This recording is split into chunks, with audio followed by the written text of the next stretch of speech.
পেটে খাবার নাই, পরনের কাপড়টা ভালো না, মাথায় তেলের প্রশ্নই ওঠে না। আল্লাহর নবী যায়েদকে নিয়ে বড় আশা নিয়ে তায়েফে চলে গেলেন। এদিকে মক্কার সরকার তায়েফের সরকারের কাছে চিঠি লিখলো, খবরদার যেন মোহাম্মদকে ওই দেশে আশ্রয় দেওয়া না হয়, তাহলে তোমাদের দেশটা কিন্তু এক ঘরে করে দেওয়া হবে। তায়েফের সরকার নবীর সামনে বসলেন। নবীর কথাগুলো শোনার পর তায়েফের সরকার উপহাস করে বললেন যে আল্লাহ পাক আর নবী বানানোর মতন লোক খুঁজে পাইনি, তোমাকেই নবী বানিয়ে দিয়েছে। নবী কষ্ট পাইলেন কিন্তু কিছু বলতে পারলেন না।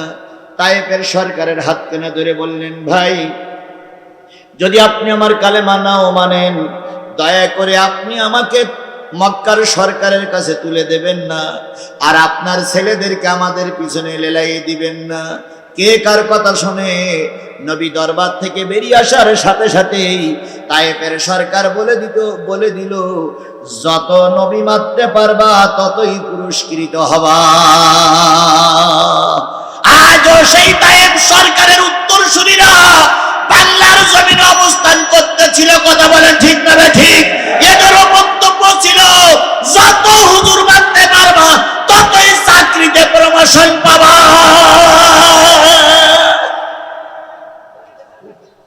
যত জামাত বিএনপির লোক মারতে পারবা ততই চাকরিতে কি হবে? প্রমোশন হবে। হয়েছে না তাই? হয়েছে না তাই? কোথায় সেই 3 ইঞ্চি হারুন? আমি চিন্তা করি চাকরিতে ঢুকতে গেলে অন্তত 5 ফুট 4 ইঞ্চি 6 ইঞ্চি হওয়া লাগে, কিন্তু এ তো 4 ফুটও না, অথচ চাকরি পেলে কি করে এই 3 ইঞ্চি হারুনের বাচ্চা হারুন?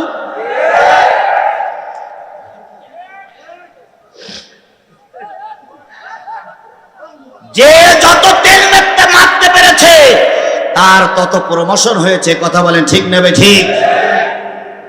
মেম্বারে থেকে যত লোক মারতে পেরেছে সে হয়েছে চেয়ারম্যান। চেয়ারম্যানের থেকে যত মামলা দিতে পেরেছে হয়ে গেছে উপজেলা চেয়ারম্যান। উপজেলা চেয়ারম্যানে যত অত্যাচার করতে পেরেছে তত হয়েছে বিনা ভোটের এমপি। কি কায়দায় বলতো বিপুল ভোটে পাশ করিয়াছি, অথচ ওনার বউও ভোট দিতে যান নাই। আমার ভাইরা, আল্লাহ নবী সাল্লাল্লাহু আলাইহি ওয়াসাল্লাম যুবকদেরকে লেলাই দিলেন, নবী মারতে পারলে পুরস্কৃত হবে। যুবকেরা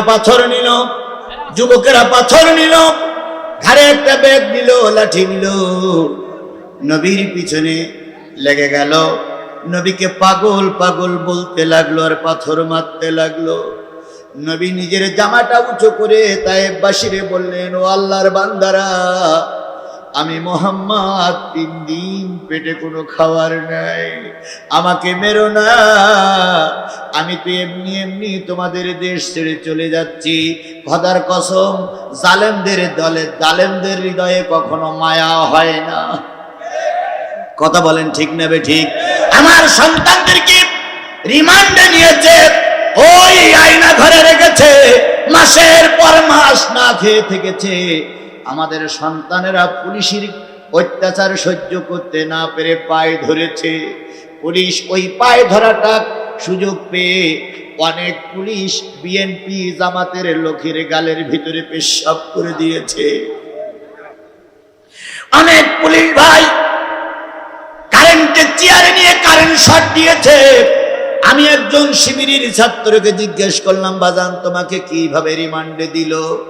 ওই ছেলেটা বলতেছে, হুজুর আমাকে নিয়ে সমস্ত শরীর খুলে ন্যাংটা করে ফেলাইছে, সবার সামনে আমাকে উলঙ্গ করে আমার পুরুষঙ্গে কারেন্ট শট দিয়েছে, দিয়ে বলেছে তুই যেন নতুন আরেকটা শিবির জন্ম দিতে না পারিস, এই জন্য তোর যৌন ক্ষমতা শেষ করে দিলাম। আজকে কোনো কথা আমরা ভুলিনি, অতীতের ইতিহাস আমাদের সব মনে আছে। আল্লাহ নবীর পাথর মারতে শুরু করলো। নবী জামাটা উঁচু করে বলতেছে, ও তায়েফবাসী, আমার গায়ে শক্তি নাই, আমাকে পাথর মেরে মারা লাগবে না, আমি চলে যাচ্ছি। কিন্তু কে কার কথা শোনে? পাথর যখন বৃষ্টির মতন পড়তেছিল, নবীজি বললেন, যায়েদ দুইজন একসঙ্গে মারা যাবে না, একটু পিছনে সরে যাও। জায়েদ নবীকে চুমা দিয়ে বলেন, ইয়া রাসূলুল্লাহ, বিপদে আপনাকে ফেলাই রেখে আমি চলে যাব না, যেতে পারি না। নবী বললেন, জায়েদ, আমি জানি তুমি যাবে না, তারপর অনুরোধ করতে যে পিছনে সরে যাও। তোমার নবী মারা গেলে শনাক্ত করার মতন একজন লোক অন্তত থাকুক। জায়েদ পিছনে চলে গেলেন। তায়েফের যুবকেরা মারতে শুরু করলো। নবী ভুট হয়ে পড়ে গেলেন। দয়ার নবী তার চেহারার দিকে তাকাইলে ক্ষুধা থাকতো না। সেই নবী কি হয়ে পড়ে গেছে? ভুট হয়ে পড়ে গেছে। কাফেরেরা আবার তুলে দিল। নবী সোজা হয়ে দাঁড়াতে পারে না, আবার পাথর মারতে শুরু করলো। নবী কাঠ হয়ে পড়ে গেছে। নবীকে আবার সোজা করে দিল। নবী আবার সোজা হয়ে দাঁড়ালো, আবার মারতে শুরু করলো। এক পর্যায়ে নবীর আর কোনো জ্ঞান নাই। তায়েফের যুবকেরা পাথর মারতে শুরু করলো। পাথরের স্তূপের নিচে আমার নবী চলে গেলেন। তায়েফের যুবকেরা পাথরের স্তূপের পরে নবীর পরে দাঁড়ায় নাচতে স্যার বলতেছে, কুতিলা মোহাম্মদ, কুতিলা মোহাম্মদ, কুতিলা মোহাম্মদ, কুতিলা মোহাম্মদ, মোহাম্মদ মারা গেছে। কওমির ভাইরা ভালো করে শুনুন, হেফাজতের ভাইরা ভালো করে শুনুন, চরমনার আলেমেরা ভালো করে শুনুন, পীর মাশায়েখ ভাইরা ভালো করে শুনুন, তাবলিগীর ভাইরা অন্তর দিয়ে শুনুন, জামাতের নেতা কর্মীরা অন্তর দিয়ে শুনুন। আল্লাহর নবীর পরে পাথরের স্তূপ পড়ে গেছে। নবীর পাথরের পরে দাঁড়িয়ে তায়েফের যুবকেরা বলতেছে, কুতিলা মোহাম্মদ, কুতিলা মোহাম্মদ, মোহাম্মদ নাই, মোহাম্মদ মারা গেছে, মোহাম্মদ মারা গেছে। এক পর্যায়ে নবীর থেকে যখন কোনো সাড়া শব্দ আসলো না, ওরা চলে গেল।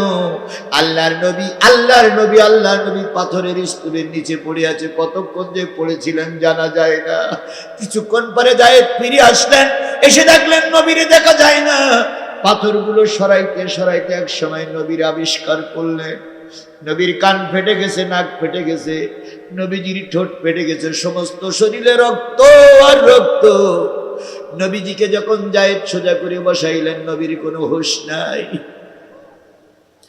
জায়েদ মুখের পরে মুখটা নিয়ে নবীজির ঠোঁটে চুবা দিয়ে বলতেছি, ইয়া রাসূলুল্লাহ, জীবনে আপনার মুখ দিয়ে হয়তো জায়েদের নামটা শোনা যাবে না। আপনি শেষ বিদায় নিয়ে চলে গেছেন। নবীজি জায়েদের কাঁধের পরে মাথা রেখে জায়েদের সেবা শুশ্রূষা করতে করতে এক সময় নবী চোখ বেয়ে একটু চোখ মেলে তাকালেন। জায়েদ বলেন, ইয়া রাসূলুল্লাহ, খুব ব্যথা পেয়েছেন। নবী বললেন, জায়েদ রে, অস্বাভাবে পরে তুমি একটু উপরে দিয়ে দেখে এসো। তায়েফের যুবকেরা আসে না, চলে গেছে। যদি এরপর আবার আঘাত করে, আমি নবী আর বাঁচব না। জায়েদ দেখে আসার পরে বলেন, ইয়া রাসূলুল্লাহ, ওরা চলে গেছে। নবীজি বললেন, জায়েদ, একটু উজুর পানির ব্যবস্থা করে, আমি একটু নামাজ আদায় করতে চাই। জায়েদ উজুর পানির ব্যবস্থা করলেন। জায়েদ সব কিছু ধোয়াই দেওয়ার পর যখন পা ধোয়াচ্ছিলেন, খড়মের সঙ্গে চামড়ার সঙ্গে লেগে গেছে। জায়েদ বলেছেন, হাদিসটা জায়েদ বর্ণনা করেছেন, আমি আর পা সরাইতে পারি না।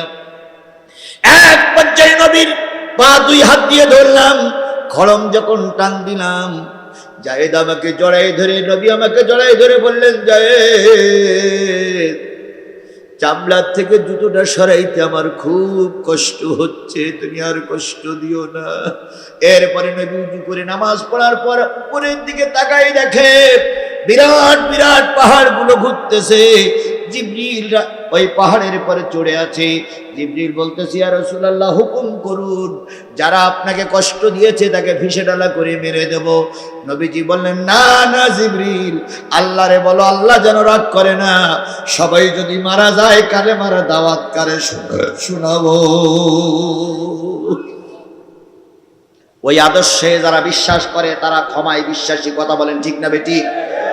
আমাদের দেশের জন্য রহমত, জাতির জন্য রহমত ডাক্তার মোহাম্মদ শফিকুর রহমান। তিনি বলেছেন, আমি জাতিকে ক্ষমা করে দিলাম, আমি প্রতিশোধে বিশ্বাস করি না, আমার দল প্রতিশোধে বিশ্বাস করে না।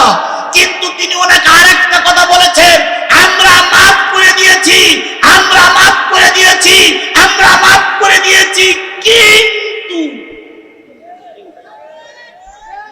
মাফ করে দিয়েছি, তারপরে কি? কিন্তু কিন্তুটা কি? যারা এককভাবে একজন আর একজনের অত্যাচার করেছেন সে চাইলে বিচারের সম্মুখীন হতে পারবে। আমরা ওই আদর্শেই বিশ্বাস করি। সুতরাং রাসূল মার খাইলেন, প্রতিশোধ নেন না, আমরা প্রতিশোধ দিচ্ছি না। হয়তো কালেমা পড়ে ভালো হও, নতুবা দেশ ছেড়ে ব্যক্তির বাচ্চার মতন পালিয়ে যাও। আর একটা বার যদি মাথা উঁচু করো, কাউকে মাথা উঁচু করতে দেওয়া হবে না, হবে না, হবে না। সুতরাং যে রাসূল কষ্ট করলেন, মার খাইলেন, প্রতিশোধ নেন নাই, সেই রাসূলের নামে দুরূদ আর সালাম সকলে মিলে বলছি সাল্লাল্লাহু আলাইহি ওয়াসাল্লাম। বন্ধুগণ, রক্ত দেওয়া, মিষ্টি খাওয়া যেমন সুন্নাত, থাল চেটি খাওয়া যেমন সুন্নাত, মেসওয়াক করা যেমন সুন্নাত, তেমনই সুন্নাত দিন কায়েমের জন্য রাজপথে রক্ত দেওয়া। কিন্তু আমরা মিষ্টি খাওয়া সুন্নতটা খুব ভালো মনে করি, তারপরে থাল চেটি খাওয়া সুন্নতটা ভালো মনে করি, নামাজের আগে পিছে মেসওয়াক করা সুন্নতটা ভালো মনে করি। যেই বলা হয় সিরাজগঞ্জের মাটিতে মিছিল হবে জালেমদের বিরুদ্ধে, সেই একদল হুজুরও বলে তুই যা ভাই, আমি চাকরিটা খাওয়াবো না। এরকম ছাতি ধরা হুজুর আমাদের সমাজে ছিল না? ছিল না? এখনো আছে না নাই? তুমি মেসওয়াক করা ফজিলত তো জানো, খাওয়ার শেষে মিষ্টি খাওয়ার হাদিসটাও মানো। শুধু হক কথাটা উচ্চ স্বরে বলতে পারো না, অন্যায় দেখে বারুদ হয়ে জ্বলতে পারো না। কেমন মুসলমান তুমি একটু বলো না, কেমন তোমার ঈমান একটু ভাবনা। তুমি যেই কালেমার দাওয়াত দিলে হাদিয়া তোহফা মেলে, দেখো সেই কালেমার দাওয়াত দিয়ে কত জোনাজি জেলে। তুমি যেই কোরআনে রস করিলে বুকেতে নাই তুলে, দেখো সেই কোরআনের দাওয়াত দিয়ে কেউ ফাঁসিতে ঝোলে। তুমি ভাঙনের খেলা খেলতে জানো, গড়তে জানো না, অন্যায় দেখে বারুদ হয়ে জ্বলতে পারো না। কেমন মুসলমান তুমি একটু ভাবো না, কেমন তোমার ঈমান একটু বলো না। তাহলে রসুল কষ্ট করেছেন, সেই রসুলের নাম শোনার পরে যদি কেউ দুরুদ না পারে সে কৃপণ হয়। এই জন্য রসুলের নামে দুরুদ আর সালাম সাল্লাল্লাহু আলাইহি ওয়াসাল্লাম।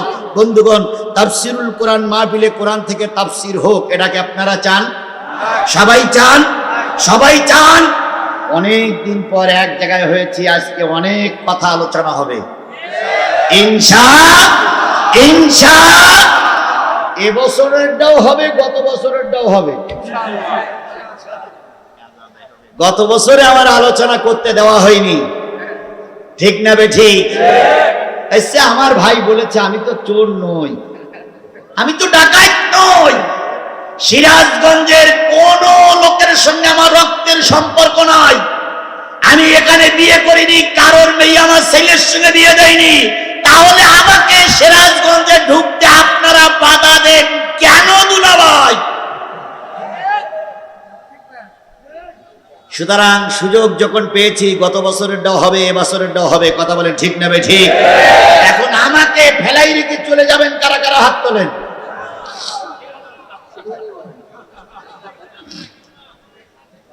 থাকবেন তো সবাই? না, সারা রাত থাকার সুযোগ নাই। সেটা হলো আপনারা বসে আছেন চেয়ারে, নিচে কাদা, আবার এক্ষুনি যদি এক ঝলক বৃষ্টি আসে তাহলে যে যার মতন পালা পালা পালা। সুতরাং আমরা আল্লাহর কাছে বলতেছি, আল্লাহ তুমি বৃষ্টি দাও, অন্তত আমাদের মাহফিলটা শেষ করার মতন সুযোগ দাও। আলেমদের ওলিদের দোয়া অনেক সময় কবুল হয়, কথা বলেন ঠিক না ঠিক? আল্লামা সাইদি বলেছেন, উত্তর গগনে কালো মেঘ জমেছে, অমাবস্যার আধারের কি বলে ঘনঘটা লক্ষ্য করছি, কথা বলেন ঠিক না ঠিক? আমি চিন্তা করি আল্লাহ কিভাবে তিনি বলেছিলেন, আর একটা কথা বলেছিলেন, জালেমরা জুলুম বন্ধ করো, আলেমদের উপর অত্যাচার বন্ধ করো, নতুবা এমন একটা সময় আসবে পালানোর জন্য ইঁদুরের গর্ত খুঁজে পাবা না। আজও তাই হয়েছে। 15.5 বছরের স্বৈরাচার এখন গোটা পৃথিবীতে পালাইয়ে থাকবে, জায়গা খুঁজে পাচ্ছে না। আজকের নিউজ, আজকের নতুন সংবাদ, ভারতের প্রধানমন্ত্রী নরেন্দ্র মোদী লাল কার্ড দেখিয়েছেন আমাদের শেখ হাসিনারে। উনি চিঠি লিখে বলেছেন, ম্যাডাম 2 দিনের বেশি থাকা যাবে না, আগামী 24-48 ঘন্টার ভিতরে ভারত ছাড়তে হবে। এখন উনি বলতেছে, দাদা কোন জায়গায় যাব আমি দাদা? আল্লামা সাঈদী বলেছিলেন, পালানোর জন্য ইঁদুরের গর্ত খুঁজে পাবা না। আমি এতদিন মনে করতাম আল্লামা সাঈদীর সেই কথাটা মনে হয় সত্য হবে না, ইঁদুরের জন্য পালানোর গর্ত জায়গা হবে না, অন্তত ভারত তো তারা জায়গা দিয়েছে। কিন্তু আজকে এই সংবাদ আসার পরে আমার 100% বিশ্বাস হয়েছে আল্লামা সাঈদীর কথা 100% সত্যে পরিণত হয়ে চলেছে। গোটা বিশ্বে, গোটা পৃথিবীতে পালানোর জন্য একটা জায়গাও আর খুঁজে পাওয়া যাচ্ছে না। বাধ্য হয়ে হয়তো ম্যাডামকে আবার বাংলায় ফিরে আসতে হবে।